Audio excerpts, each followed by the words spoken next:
बिस्मिल्लाहिर्रहमानिर्रहीम। अच्छा, अभी हम पाइथन में विजुअलाइजेशन करते हैं टाइम डोमेन सिस्टम्स की और उनके इम्पल्स रिस्पांस रिप्रेजेंटेशन की, डिफरेंस इक्वेशन रिप्रेजेंटेशन की। जिसकी थ्योरेटिकल फाउंडेशंस है, मैथमेटिकल बैकग्राउंड है, उसके लिए आप जो थ्योरेटिकल एक्सप्लेनेशन की वीडियोस हैं वो कंसल्ट कर लें। सेम प्लेलिस्ट में होंगी होपफुली, अदरवाइज मैं इसकी डिस्क्रिप्शन में प्लेलिस्ट डाल दूंगा, और कोड भी मैं हो सका तो उसका लिंक शेयर कर दूंगा। वैसे सिंपल सा कोड होगा, लेकिन हम पाइथन में विजुअलाइजेशन पे फोकस करेंगे, सिग्नल्स की और सिस्टम की, और पर्टिकुलरली सिस्टम का रिस्पांस और उसकी representation in terms of impulse response और डिफरेंस इक्वेशंस। तो बेस स्टार्ट करते हैं। देखते हैं, हम सबसे पहले एक सिग्नल डिफाइन कर लेते हैं। सॉरी, मैं इसको थोड़ा जूम किया ताकि विजुअलाइजेशन में प्रॉब्लम ना हो। तो हम कोई सिस्टम डिफाइन कर लेते हैं। अब सिस्टम क्या है? वेरिएशन है अक्रॉस टाइम। तो उसके लिए हमने पहले टाइम, फंक्शन ऑफ टाइम है, ठीक है। और डिस्क्रीट सिग्नल्स की हम ट्रीटमेंट करें तो डिस्क्रीट सिग्नल क्या है? Function across samples. हमने टाइम को की सैम्पलिंग की हुई है, टाइम एक्सेस की, और हम सैंपल नंबर से रिप्रेजेंट कर रहे हैं हर टाइम स्टेप को। अब वो सेकंड्स भी हो सकते हैं, मिली सेकंड्स भी, कुछ भी हो सकते हैं, बट हमारी जो सैंपल नंबरिंग है, तो हम सबसे पहले टाइम एक्सेस डिफाइन कर लेते हैं। और हम उसके लिए सबसे पहले इंपोर्ट कर लेते हैं लाइब्रेरीज। हम नम पाई न्यूमेरिकल कंप्यूटेशंस के लिए, और विजुअलाइजेशन के लिए हम मैटप्लॉटलिब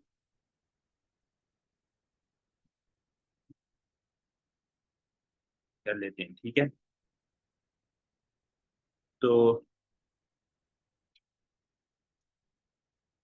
अच्छा, अब हम सबसे पहले टाइम एक्सेस डिफाइन कर लेते हैं। तो हमारे पास टाइम एक्सेस नमपाई का रेंज फंक्शन यूज करते हैं। ये इसमें स्टार्ट नंबर और एंड नंबर आप दे सकते हैं। लेट्स -20 से 20 तक ये 40 सैंपल्स ले लेते हैं, और स्टेप साइज इनके दरमियान में हम बाई डिफॉल्ट 1 ही छोड़ देते हैं, ठीक है। तो अगर हम एन को देखें तो एन हमारे पास एक एरे आ जाएगा नमपाई एरे मैनिपुलेशन के लिए, न्यूमेरिकल कंप्यूटेशन के लिए। तो -20 से, इसमें लास्ट वाला इंक्लूडेड नहीं होता, तो हम अगर 20 को भी रखना चाहते हैं तो हमें 21 करना पड़ेगा ताकि सिमेट्रिक हो जाए एक्सेस। तो अब ये जीरो के अराउंड हमारे पास आ गया है। अब हमने कोई फंक्शन, इसकी ये टाइम स्केल है, हम इसकी ये टाइम एक्सेस होगी हमारे पूरी विजुअलाइजेशन में।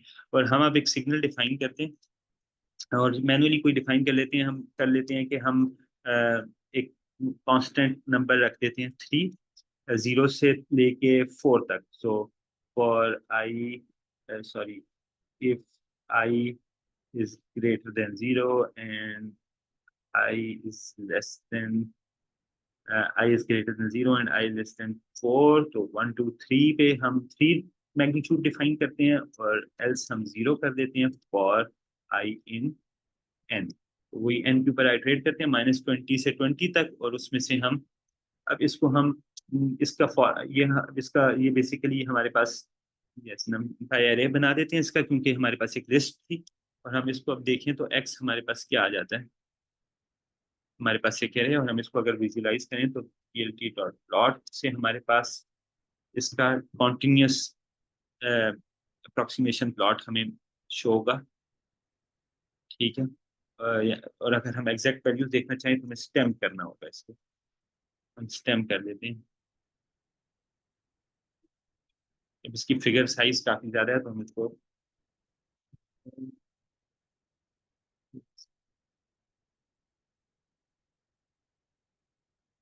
विड्थ इसकी 5 इंचेस और हाइट 2 कर देते हैं। तो हमारे पास ये अब आ गया। तो हमारे पास ये एक्स है। सॉरी, इसको हम अक्रॉस एन देखना चाहिए हमें। पहले हमें इसके बताना है हॉरिजॉन्टल एक्सेस पे क्या है और वर्टिकल पे। हॉरिजॉन्टल पे एन है, अगर हम एक ही दें तो सिर्फ वो खुद ही से नंबरिंग कर लेगा इसकी। तो हमारे पास टाइम -20 से 20 तक स्टेप्स हैं, जबकि 1 2 3 पे हमारे पास मैग्नीट्यूड आ रहा है 1, 3 कांस्टेंट। तो अब हम, वैसे में कन्वोल्यूशन ऑपरेशन को हम विजुलाइज, ये हमारे पास अब इनपुट सिग्नल एक्स के नाम से डिफाइन हो गया, ठीक है। Input signal. तो अब हम कन्वोल्यूशन ऑपरेशन को जरा विजुअलाइज कर लेते हैं। हमारे पास कन्वोल्यूशन ऑपरेशन क्या है? आपको पता है कि वो एक सिग्नल, दो सिग्नल्स के दरमियान अगर आप कन्वोल्यूशन ले रहे हैं, तो आप सिंपली उनमें से एक को डिफरेंट डिलेस के साथ दूसरे के साथ मल्टीप्लाई करें इंडेक्स बाय इंडेक्स, यानी कि आप प्रोडक्ट लेते जा रहे हैं। तो अगर हम फॉर एग्जांपल इस एक्स का अपने साथ ही हम कन्वोल्यूशन लेंगे तो ये शिफ्ट होगा पहले, लेफ्ट मोस्ट इंडेक्स पे, और यहाँ से स्लाइड होता रहेगा, और हर स्लाइड के दौरान मल्टीप्लाई होगा दूसरे एक्स के साथ, दूसरे से। तो यहाँ एक तरह से आप स्लाइडिंग कोरिलेशन भी इसे कह सकते हैं। तो जब तक ये दूसरा सिग्नल यहाँ पे नहीं मिलेगा तो जाहिर ऑफ कोर्स रिजल्ट जीरो आएगा। जब यहाँ पे आप डिलेज ऐड करके प्रोडक्ट ले रहे हैं, राइट, तो जब आप इतना डिले करेंगे कि सिग्नल पार्शली ओवरलैप होगा तो आपको मिलना शुरू हो जाएगा कुछ मैग्नीट्यूड। तो ओवरलैप के वक्त आपने टोटल एनर्जी निकाल रही है, यानी कि दोनों सिग्नल्स का इंडेक्स बाय इंडेक्स प्रोडक्ट ले रहे हैं और उसको सम कर रहे हैं, ठीक है। तो आप टोटल एनर्जी या डॉट प्रोडक्ट, आप सिंपली कह लें डॉट प्रोडक्ट ले रहे हैं, ठीक है। तो आप अब इसको हम देख लें, अगर कन्वॉल्व करके, तो हम इसको इसके लिए numpy का ही कन्वॉल्व का फंक्शन यूज कर लेते हैं, ठीक है। कन्वॉल्व एक्स का एक्स ही के साथ कन्वोल्यूशन ले लेते हैं, और मोड इसका हमें देना पड़ेगा सेम, ताकि इसका आउटपुट सेम साइज का हो, क्योंकि स्लाइड कर रहा है तो वेरिएबल लेंथ का आउटपुट आ सकता है ना। तो हम उसको सेम करने के लिए मोड लेंथ सेम ट्रिम करने के लिए मोड सेम करते हैं, और अब एन के साथ इसको विजुलाइज करते हैं। साइज काफी बड़ा हो जाएगा तो उसको दोबारा,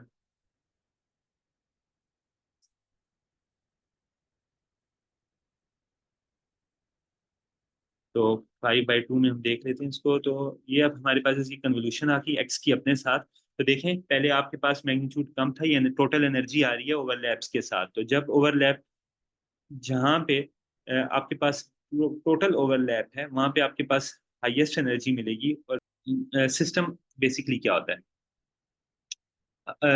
आपके पास यही इनपुट सिग्नल जो था हमने जो डिफाइन किया एक्स ऑफ एन, ये किसी फिजिकल चैनल से पास हो रहा है या किसी भी मीडियम से पास हो रहा है, जिससे इस मीडियम का या चैनल का या जो भी सिस्टम है हमारा, डिजाइन सिस्टम भी हो सकता है, उसका इस सिग्नल पे कोई इम्पैक्ट आ रहा है। इसकी नेचर कुछ भी हो, बेसिकली ये सिस्टम सिग्नल पे कोई इम्पैक्ट करके सिस्टम सिग्नल को ट्रांसफॉर्म कर रहा है, और ट्रांसफॉर्म सिग्नल को हम आउटपुट कह रहे हैं सिस्टम की, जो कि वाई ऑफ एन से रिप्रेजेंट हम कर सकते हैं। तो इस सिस्टम कोई भी हो सकता है, इसकी कुछ भी नेचर हो सकती है, प्रीवियस वैल्यूज को इको इसकी इको ऐड हो सकती है डिले के साथ, स्केलिंग मैग्नीट्यूड की होके जनरली ओवरलैप हो रहे होते हैं डिफरेंट सैंपल्स। लेकिन हम उस डिटेल को अभी हम विजुअलाइजेशन पे फोकस करते हैं। तो हमारे पास अब ये जो अब फॉर एग्जांपल हम एक एग्जांपल सिस्टम डिफाइन करते हैं और उसी की हम सारी विजुअलाइजेशन करेंगे। तो हम एक एग्जांपल सिस्टम डिफाइन करते हैं, अकोमुलेटर, जो क्या करता है, एक सिग्नल एक्स, जो हमारा सिग्नल एक्स है उसको लेता है, और हर टाइम स्टेप पे उसकी प्रीवियस ऑल वैल्यूज को सम कर लेता है और रिटर्न कर लेता है, ठीक है। तो हम ये कर लेते हैं कि हर वैल्यू पे कैसे करेंगे इसको हम, एक्स की, ठीक है, हर इंडेक्स तक प्रीवियस ऑल इंडेक्स को इंडेक्सेस को सम कर लेंगे, ठीक है, for I in range length of x, यानी कि एक्स की जितनी लेंथ है उतनी इंडेक्सेस हैं उसकी दायरा। और इंडेक्सेस जीरो से स्टार्ट करके हम हर टाइम हर इंडेक्स पे प्रीवियस ऑल वैल्यूज का सम ले लेते हैं, और वो हमारी आउटपुट का उस टाइम पे मैग्नीट्यूड होगा। तो ये हमने सिंपली एक एक्यूमुलेटर सिस्टम डिफाइन कर दिया, जो हर टाइम स्टेप पे सिग्नल की आउटपुट में क्या दे रहा है, उसकी प्रीवियस ऑल वैल्यूज का सम। तो बस एक एग्जाम्पल सिस्टम है। इसके अलावा आप मूविंग एवरेज सिस्टम डिफाइन कर सकते हैं, जो पिछली 3-4 वैल्यूज को सेम कोडिंग होगी उसकी, सिर्फ वो प्रीवियस ऑल की बजाय प्रीवियस फ्यू वैल्यूज का सम दे रहा होगा। उस पर भी यही एग्जाम्पल्स आप विजुलाइज कर सकते हैं आसानी से। तो हम अकोमुलेटर की अब बात करते हैं। तो अकोमुलेटर में हमारे पास हमने डिफाइन कर दिया, अब ये सिस्टम हमने एक डिफाइन कर दिया है। अब हम देखते हैं ये हमारी इनपुट के साथ क्या करता है। तो हम अगर इसको पास करते हैं,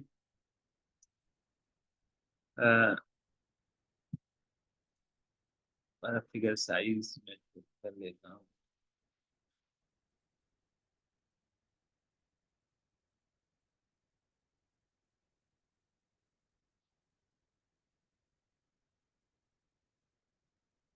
सॉरी।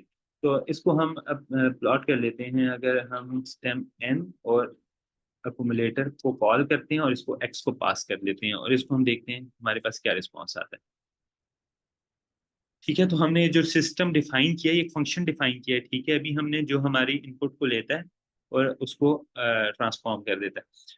तो अभी हमारे पास क्या रिस्पॉन्स आया है, हमारे पास दो इंक्रीमेंट, दो दफा इंक्रीमेंट हुए, ठीक है। पहले एक दफा स्मॉलर मैग्नीट्यूड आया, फिर इंक्रीमेंट हुआ, और फिर आपके पास होल्ड कर रहा है हायर मैग्नीट्यूड।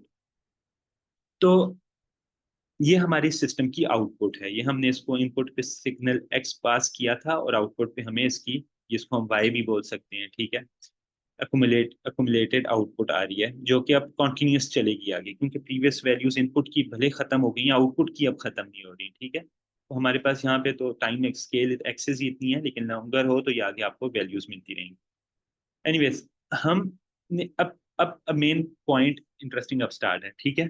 अब ये सिस्टम हमने एक खुद से वेल बिहेव्ड सिस्टम डिफाइन किया, इसलिए हम उसको कोड कर सकते हैं, ठीक है। हमने उसका फंक्शन डिफाइन कर दिया और आउटपुट कंप्यूट कर दी।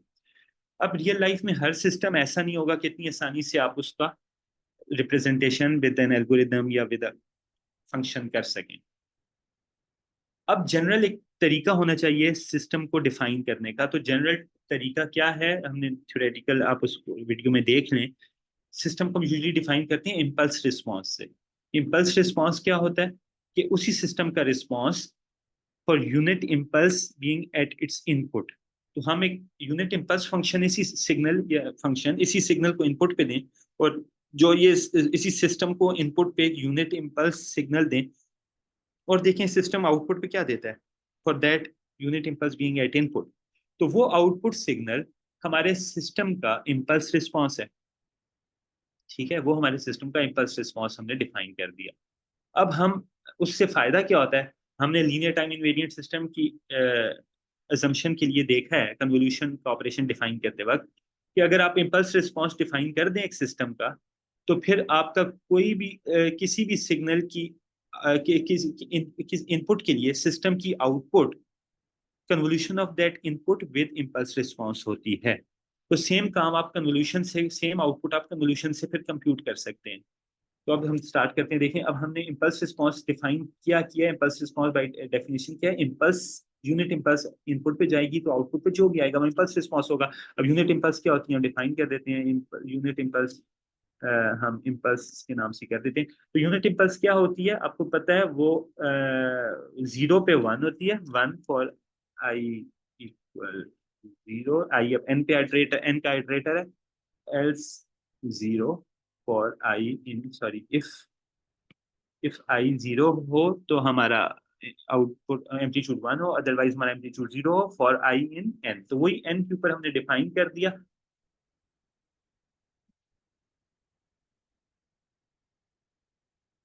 मैं कॉपी क्यों ना कर, तो हमारे पास अब एन, और ये हमने यूनिट इम्पल्स फंक्शन या यूनिट इम्पल्स सिग्नल, सॉरी, इसको मुझे नंपाई अरे बनाना पड़ेगा,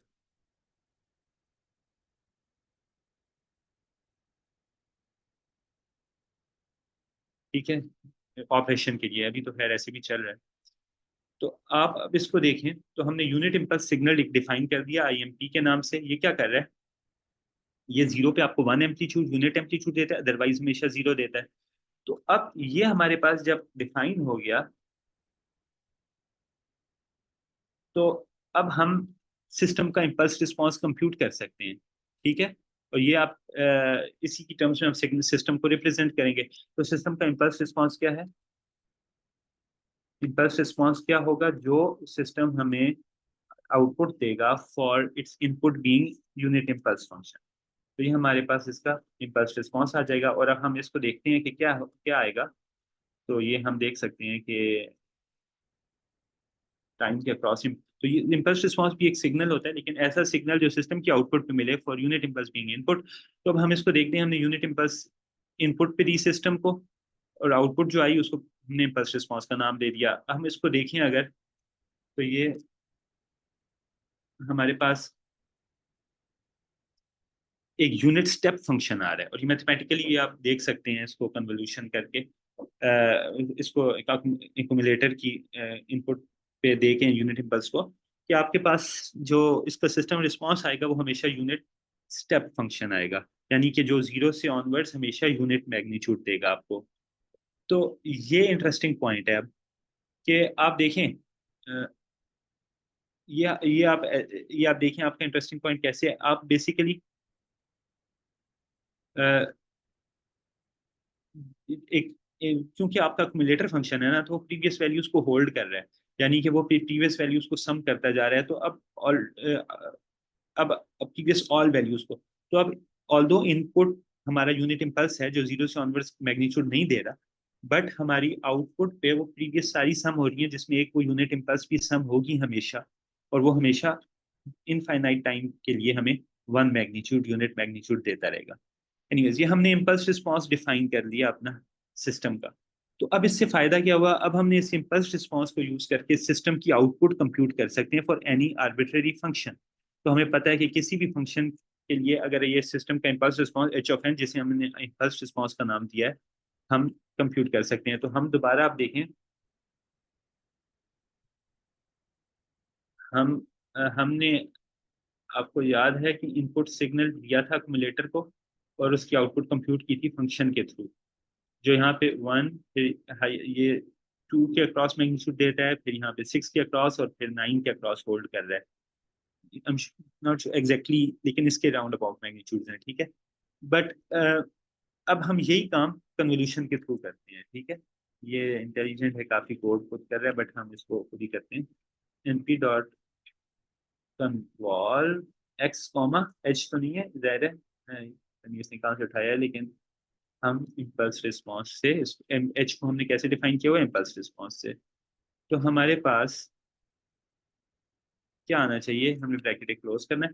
तो हमने अब वही आउटपुट सिस्टम की निकाल दी यूजिंग कन्वोल्यूशन, ठीक है। अच्छा, हमें इसका मोड देना पड़ेगा, क्योंकि जो कन्वोल्यूशन की लेंथ है, आपको याद है हमने पहली बात की है कि वो आर्बिट्रेरी लॉन्गर हो सकती है, हमने उसको ट्रिम करना है सेम लेंथ पे लाने के लिए।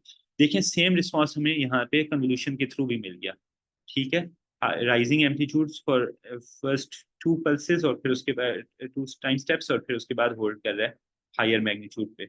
और अगर हम इसको साइड बाय साइड देखें, अ,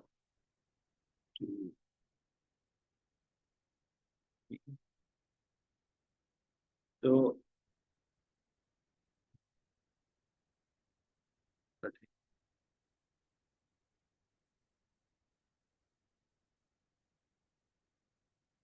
तो अगर मैं इसको साइड बाय साइड अगर देखें, हम दोबारा, सॉरी, हाँ ठीक है, ठीक है, यहाँ पे हम ये एन है, तो इसको अब हम यहाँ पे एन के, हमने एन टाइम्स ये फर्स्ट इंडेक्स पे हमें टाइम स्टेप मिलेगा, सॉरी मैं इसको देख रहा था अंदर। तो ये हमारे पास टाइम है, और ये हमारे पास कन्वोल्यूशन कन्वोल्यूशन के थ्रू कंप्यूटेड आउटपुट है।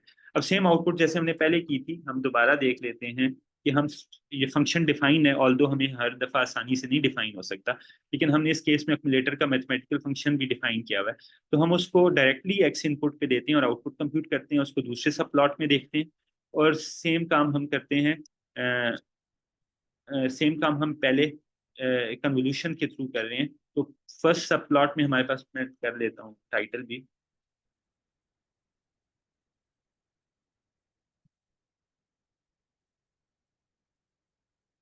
और सेकंड सब प्लॉट में हमारे पास फंक्शन कॉल है।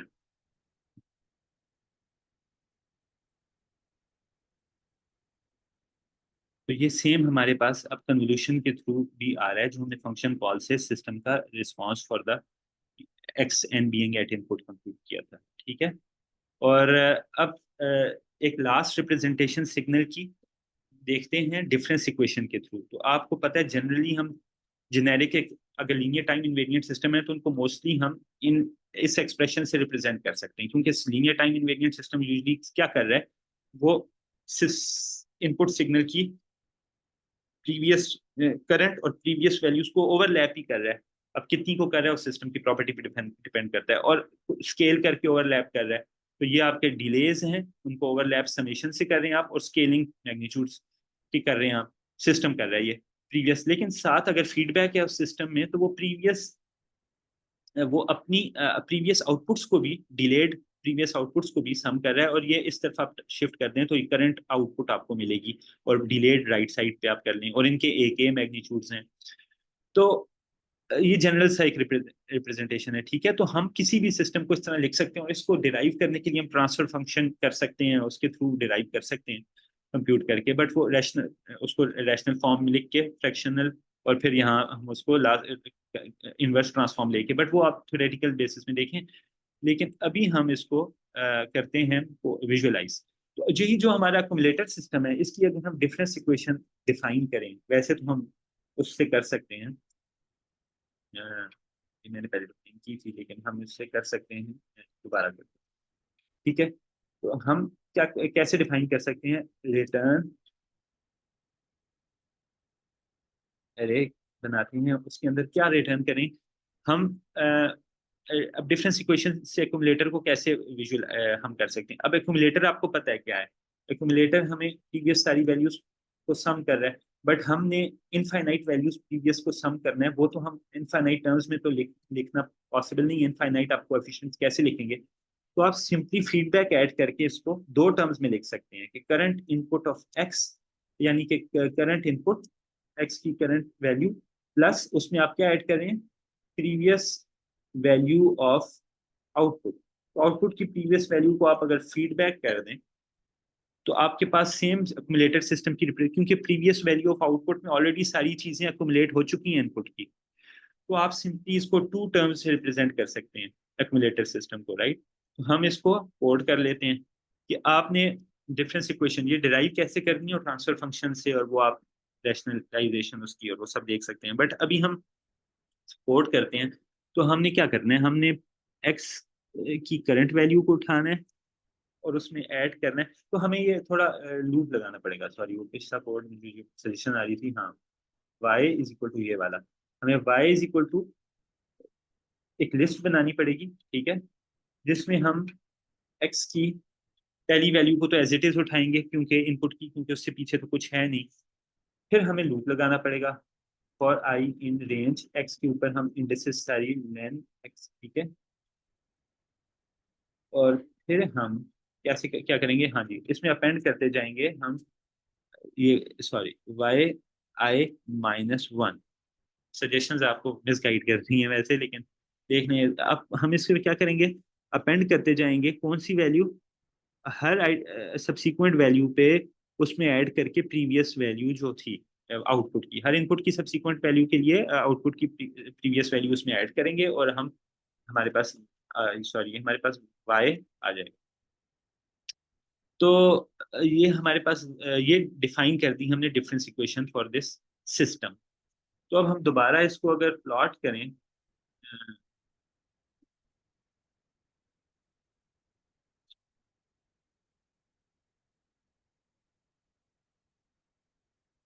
तो अगर हम इसको प्लॉट करें, मैं सब प्लॉट से फिलहाल,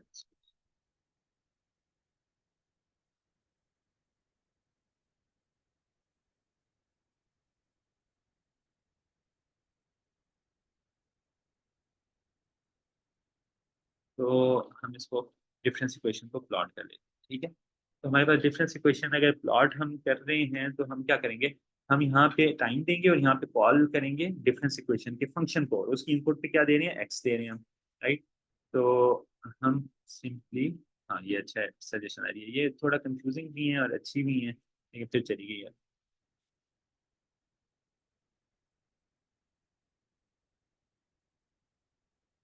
एनीवेज, तो हम दोबारा देखते हैं सिस्टम की आउटपुट,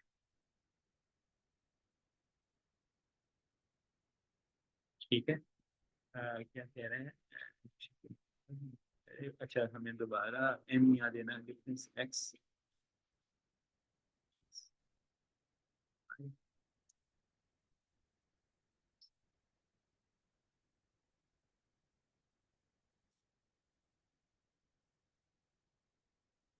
अच्छा हमने एक दफा देख लेते हैं डिबग, हमने क्या किया है, और आई आई हमारा लेंथ था जो आई, अच्छा हमें ना एक इसमें ना पहली वैल्यू हम यहाँ पे यूज कर चुके हैं इंडेक्स की, ठीक है, तो हमें अगली इंडेक्स से स्टार्ट करना चाहिए, वरना वो लॉन्गर हो जाएगा, ठीक है। तो हम इसको दोबारा देखते हैं, हाँ जी बेस्ट। तो अब हमारे पास सेम आउटपुट हमारे पास यहाँ से आ रही है, तो जबरदस्त हो गया। अब हम देखें अगर अब हम सबको इकट्ठा देखते हैं, ठीक है। तो अब हम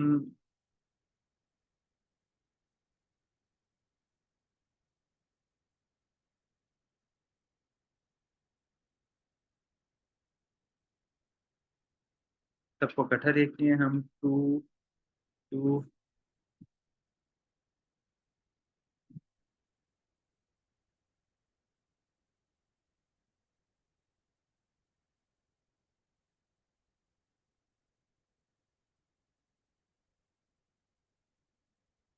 कन्वोल्यूशन की आउटपुट, ठीक है।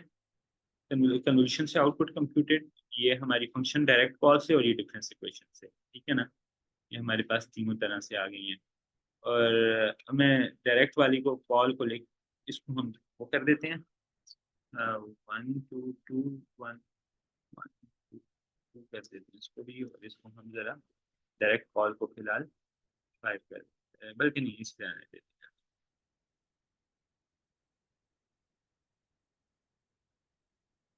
ठीक है। तो हमारी ये तीनों तरीके से हम विजुलाइज करें। अच्छा, अब अगर आप देखें, मैं बंद कर सकता हूँ, That's it। ये हमारे पास डिफरेंस इक्वेशन, ये कन्वोल्यूशन, और ये हमारी डायरेक्ट फंक्शन कॉल। अच्छा, ये हमारी ऑलमोस्ट कंप्लीट है हमारी डिस्कशन। इसको हम अब कोई और इनपुट सिग्नल से एक दफा कर देते हैं और बस दोबारा, दैट्स इट। तो हम अगर अब इनपुट सिग्नल अपना कोई और दे दें, हम लेट्स से हम ऐसा देते हैं जो राइजिंग हो थोड़ा, आई की वैल्यू हो, जो वैल्यू है वही हमें मिले फॉर ग्रेटर देन -1।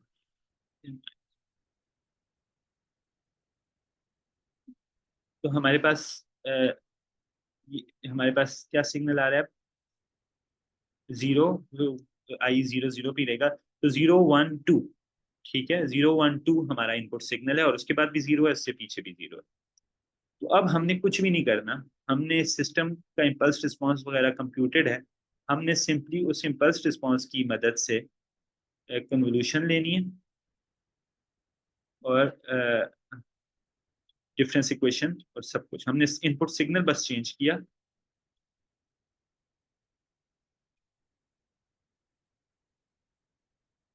तो अब हमारे पास फंक्शन से, ये हमारे पास फंक्शन कॉल से आउटपुट आ गई, ये हमारे पास कन्वोल्यूशन से, और ये डिफरेंस इक्वेशन से।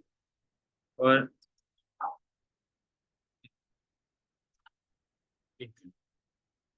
तो ये हमारे पास उससे आ गई। अब हम एक और सिग्नल देख लेते हैं। अब हम लेट्स से इनपुट पे हम राइजिंग फॉलिंग दे देते हैं, ठीक है। तो -1 टाइम्स i, तो ये हमारे पास फॉलिंग फंक्शन सिग्नल आ जाता है, डिकेइंग, ठीक है। हम -1 -2 -3 मैग्नीट्यूड्स का, ठीक है। तो अब हम इसके लिए वही तीनों चीजें कंप्यूट अगर करें, तो हमारे पास अब देखें, सिस्टम का कन्वोल्यूशन से रिस्पॉन्स दो दफा डिक्रीमेंट होके फिर होल्ड कर रहा है, फंक्शन कॉल से और डिफरेंस इक्वेशन से, तीनों तरह से हमारे पास सेम रिस्पॉन्स आ रहा है। तो बेसिकली डिफरेंस इक्वेशन या फंक्शन कॉल, या फंक्शन कॉल तो आपके लिए मुश्किल होगा हर दफा, लेकिन जो सिस्टम को फॉर्मली रिप्रेजेंट करने के ये दो तरीके हैं, आप इम्पल्स रिस्पॉन्स कंप्यूट करें और फिर कन्वोल्यूशन लें उसकी फॉर एनी इनपुट, या आप डिफरेंस इक्वेशन में उसे रिप्रेजेंट कर लें और आइटरेटिवली आप उसकी आउटपुट कंप्यूट करते रहें। तो थैंक यू सो मच, कोई इशू हो तो ज़रूर आप मेंशन करें।